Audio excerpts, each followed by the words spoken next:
ഇന്ന് നമുക്ക് നമ്മുടെ ഞരമ്പം പറിച്ചാലോ. ഇവിടെ ഞരമ്പെന്നാണ് കേട്ടോ പറയുന്നത്.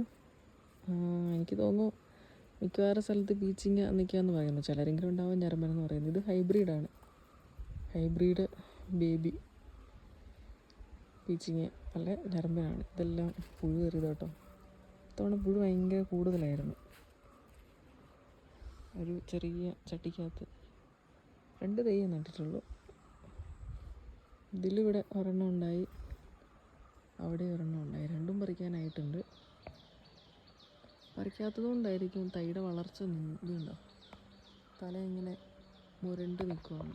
ഇവിടെ അതെ, ചിലപ്പോൾ ഇത് പറിച്ച് കഴിഞ്ഞിട്ടുണ്ടെങ്കിൽ വേറെ ശൈലം കയറി വരുമായിരിക്കും ഇതിൽ. ഇനി കുറച്ച് വളമൊക്കെ ഇട്ട് കൊടുത്തിട്ടുണ്ടെങ്കിലേ വേറെ കയറി വരുമായിരിക്കും. അപ്പോൾ എന്തായാലും നമുക്ക് ഇന്ന് ഇവരെ പറിക്കാം.